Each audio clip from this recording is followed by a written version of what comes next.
Welcome to the Last Secret channel. Today we have a story you might never forget. My job is to watch people die. Stay with me to uncover what's hidden behind this dark secret. If you enjoyed the video, don't forget to like and subscribe for more creepy stories.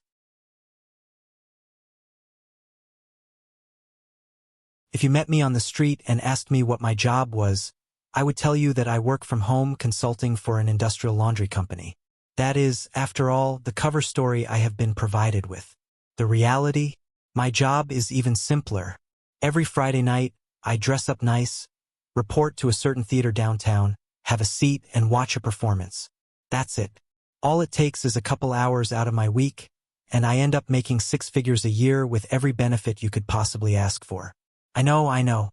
It sounds too good to be true. Pretty much anybody on the planet would kill to have a job like mine. At least, perhaps, until they find out just what kind of performances I'm made to attend. Before I start, though, I need you to keep in mind that I'm a good person. I donate thousands to the Rainforest Fund out of every paycheck, and me and my kids volunteer at the food bank weekly. I'm a devout believer, and I'm going to heaven when I die. After all, I myself have never hurt anybody. Never raised a hand to injure any living soul. How could you possibly call me a sinner when all I ever do is watch? It started about 3 years ago, when their job offer found me when I was at my most desperate. All I was told was, every Friday night, I would attend a performance at my city's fanciest theater. That was it. I was baffled at first. What the hell do I know about theater or ballet or orchestras? Had they gotten me mixed up with some big-shot critic? During our talk on the phone, however, they politely reassured me that no critical ability would be required. All we ask, they said, is for you to be there to bear witness. Everything about it screamed scam.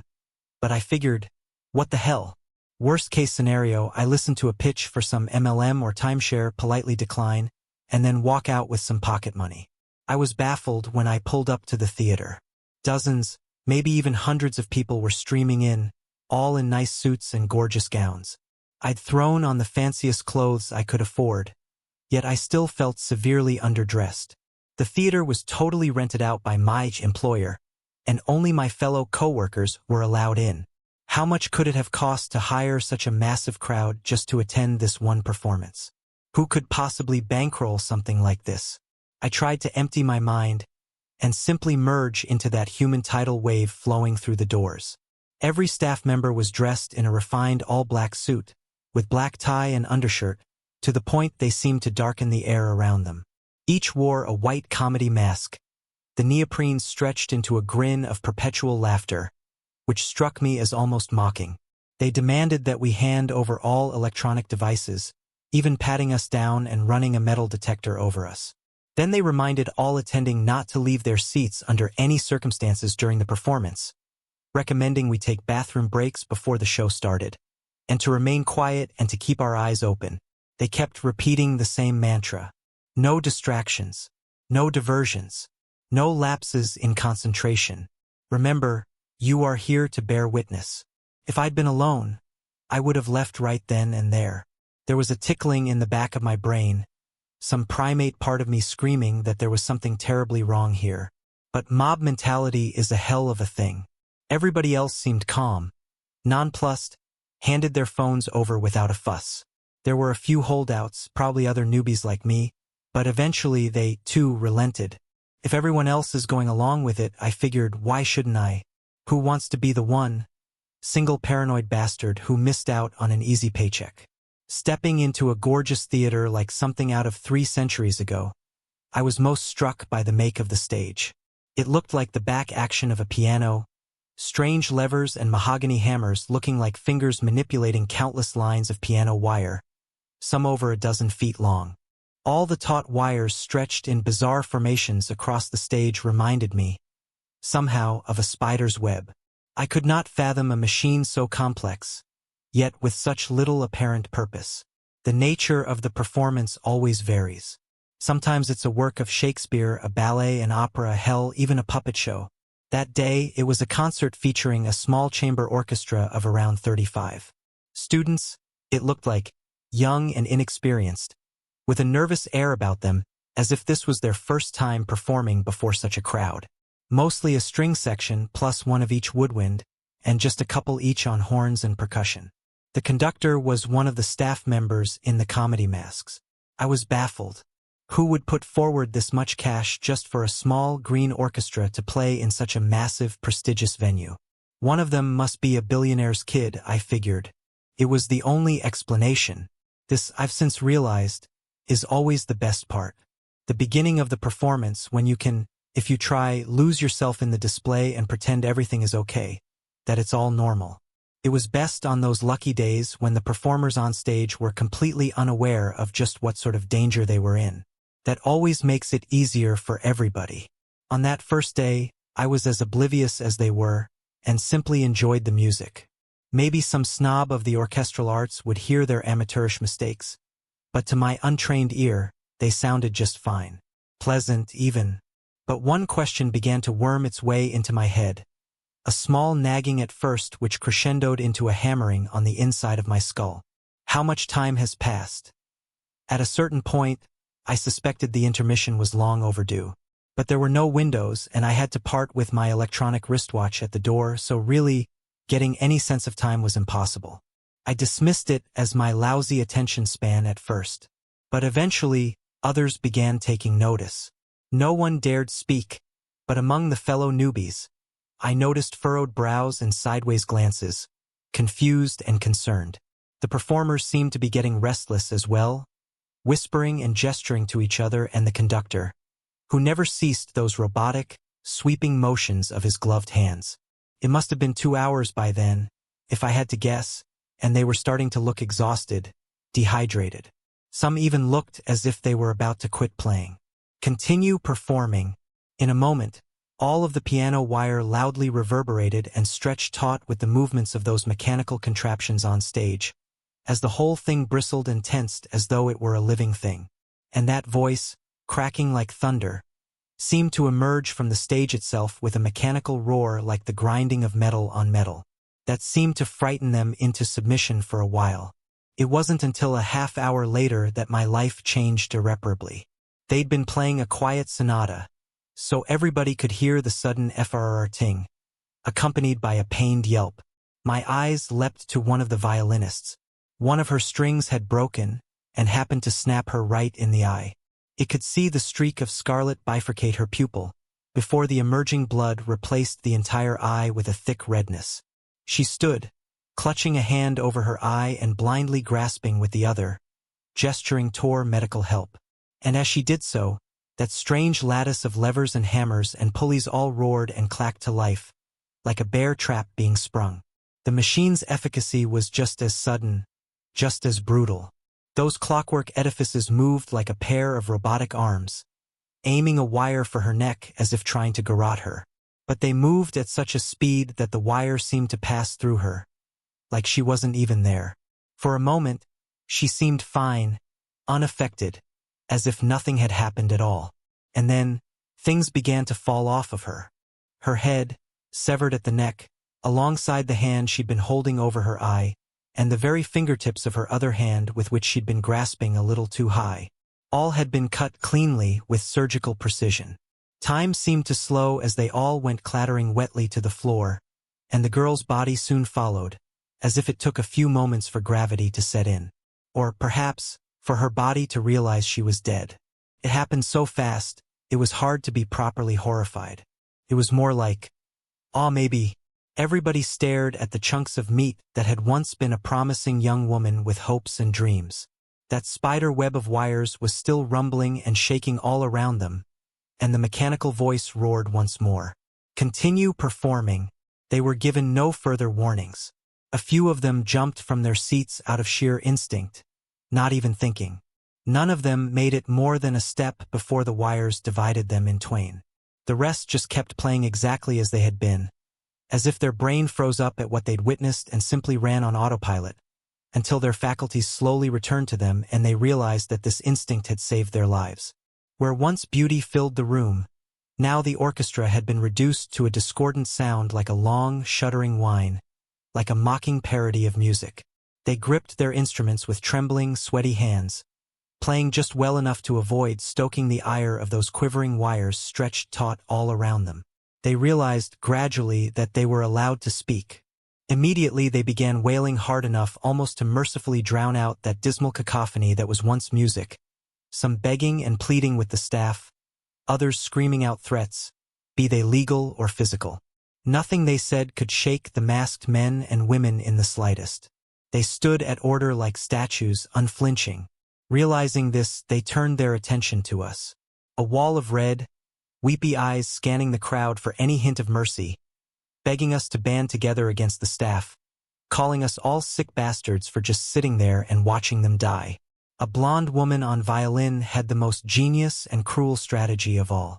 She merely began telling us about herself. Everything she could think of, poured out in between sniffles and tears. My name is Vera H. Hayes. That's my husband, over there.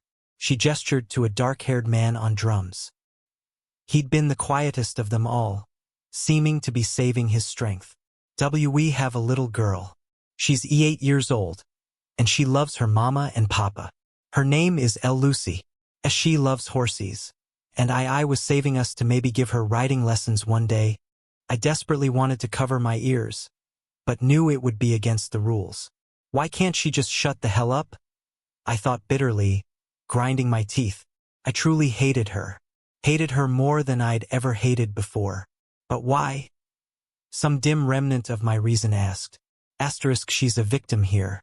She's done you no wrong, asterisk, but I realized I hated her because she kept reminding me she was human. Reminded me of what I was doing to her. What we all were doing to her, sitting here in complicity. And it almost worked, too. I almost resolved to save her. But then came the boom of a gunshot from far behind me. The shot had come from one of the tragedians standing amid the upper gallery. I was certain. I almost made the mistake of looking back.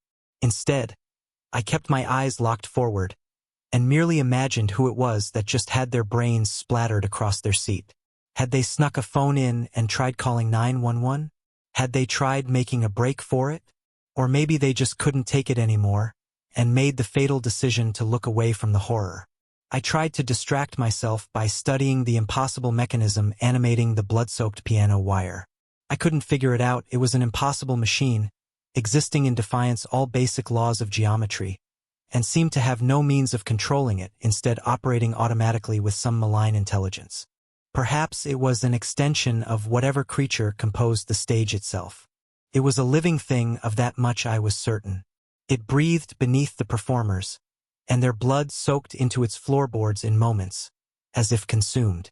After some hours, the orchestra had gone quiet, having screamed themselves hoarse. I couldn't imagine being in their shoes. Even just watching them perform was a test of endurance. Many of them were oozing blood all over their instruments, from scarlet cuts where the skin had split. The woman on the French horn was struggling hardest of all, her lungs and hands burning with exhaustion. I can't, she eventually cried out in a hoarse little wheeze, horn slamming to the floor as her body gave out. I'm so sorry, I can't do any. A wire passed through flesh in an instant, and suddenly she had no mouth to speak, no eyes to see, no mind to think with. All of it lay splattered upon the stage, which sated itself upon that spilled vitae. Another gunshot. I quivered in my seat, sweat beading on my forehead from the terror. Somebody in the audience had looked away, and I realized I had just been about to do the same thing, had the sudden sound not knocked me out of my stupor. Most of the performers went in similar ways, over the next few hours, either making mistakes or their bodies giving out. As monstrous as it may sound, I was quietly praying for them to get it over with. They were dead the moment that they walked on stage. Why drag it out for all these hours, just for the inevitable to happen anyway? I recognize now that it's almost impossible to make that choice, to simply give in and accept death in defiance of all our natural instincts. But the auditorium now reeked from audience members voiding their bowels, and the damn woman next to me just wouldn't stop crying. Wouldn't stop at all. Vera and her husband lasted the longest of all, perhaps because they had each other. Over a dozen hours had passed, maybe even 2, and they were still playing a little duet in perfect sync, despite everything. By now, They were simply talking to each other as if nothing was wrong, as if we weren't even watched. Baby, when we get out of here, I'm going to take you to Martha's Vineyard. I know I've been saying that for so long, but, God, I wasted so much money on that stupid fucking motorcycle, he said. Lucy's going to love it. Vera chuckled. I don't know. It might be boring for a little girl. Isn't it all a bunch of old people up there? He laughed, weakly. Oh, maybe in town. But you know her. Once you get her in the water, you can't get her back out. She's a natural-born swimmer, I swear. Think we'll see her in the Olympics someday? Haha. It was surreal to watch, like I was peeking in on a private conversation a couple was having in their own home. But I could tell both of them were trying to maintain some illusion of normalcy, anything to keep themselves psychologically intact as the hours pass. Even as they tried to smile and laugh, there was a quiver in their tone, a desperation, a fear of what might happen if there was a single break in the conversation. A lot of what they said was too personal to relay here. They went into old regrets, past mistakes, resolved every argument they ever had in all their years together. It was like they wanted to make sure they said everything they had to say before the end came. I think I owe them at least their privacy. But the husband was slowly deteriorating. He'd moved too quick, caught the symbol with his hand, leaving a wide gash along his palm that was gushing blood at a terrifying rate. Now he was getting woozier and woozier, swaying dizzily, his eyes unfocusing, his speech becoming slurred and his playing sloppy. Vera desperately tried to keep him focused. Talk to me, baby. Think of the beach. Lucy's going to love the seashells. She'll pick her favorite and put it on that little stand in her room, with all her little trophies. She rambled on, but by the end, all he could manage was half-hearted grunts of affirmation. He was leaning in his seat, and then his drumstick went flying right out of his hand, sending a cloud of pink mist through the air along its path. And yet he kept going through the motions of playing, as if he didn't even notice. Then a sudden clarity formed in his eyes, and he stared at his empty hand in disbelief, and then the piano wire was tensing and strumming all around him, and then in an instant he was up from his seat and racing towards us. He knew it was over. He just wanted to strike out at the world if he could, one last act of defiance. He even locked eyes with me, and I'll never forget the look on his face. Why are you watching this? You sick bastards. You sick, twisted. He threw his remaining drumstick, and the trajectory would have delivered it right to me. But the piano wires lacerated it in midair, slicing into it from 100 different directions until it disappeared into a cloud of sawdust. And then they did the same to him. Vera didn't scream or sob. She just tensed and let out the tiniest little gasp, like when you're at the doctor's and know the shot is inevitable, but it still stings anyway. And then she was all alone. She looked at us like she wanted to speak, wanted to say something, to express what was happening inside her. But what was there left to say? She'd spent almost a full day screaming herself hoarse with every combination of words she could think of. None of it helped. None of it meant anything. Instead, she expressed herself through music. She began to play the most mournful, sobering solo I had ever heard. One I knew she making up as she went along. One with which she communicated those parts of herself that words could not encompass. She stared us all down, eyes red and bloodshot, making eye contact individually as if to remind us that we were not a shapeless mass, that we were all individually responsible. I only barely remember the sound of it now, as if I'd heard it in a dream, and yet even now the memory tears at my heart. She performed for what felt like an eternity. And then, in the end, she slowly, calmly set down her violin, stood up and took a bow, and then she was unmade. Everyone stood up around me all of a sudden, and I was immediately caught up in it too, performing a standing ovation that dragged on and on.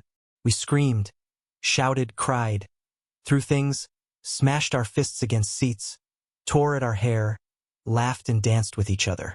It was the ultimate catharsis after all that silence, after a full day of holding it all in.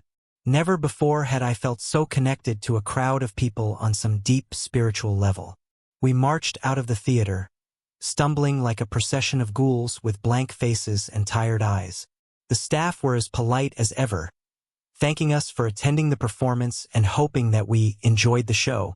Some were dragging the bodies of shot audience members out of the theater. As I finally emerged into the outside world, I was stunned to find it was still the same night I had entered. At least 20 hours had passed inside that theater, I was sure of it, but for the outside world, only 2 hours had passed. Exactly the duration listed on their job offer. I'd never been explicitly told not to reveal what I'd seen there, and now I knew why. Nobody believed me, or worse, maybe they were covering it up. I swear to God. The police dispatcher laughed at me over the phone. I swore I'd never go back. I'd been part of something evil, something unfathomable, and it would haunt me forever.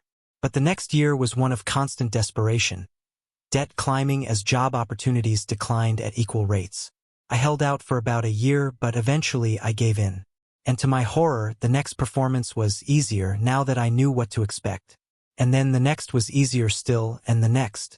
The performance is always different, but the end result is always the same. I have to remind myself that I'm not culpable for what they're doing there.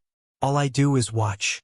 We watch people die every day in the news and online, people suffering horrible fates often in places our own countries help to destabilize. How are my actions any different, really? We all have to accept that terrible things happen in this world, and all we can do about them is either look away or look the horror right in the eye. Is choosing to look away more moral, or is it only more cowardly? And besides, wouldn't it be worse for them if there wasn't an audience? If they had to die there in the dark, alone? No one seeing, no one caring, no one remembering. After all, someone has to bear witness. Thank you for watching. Don't forget to like, subscribe, and turn on notifications for upcoming videos. Stay tuned for more.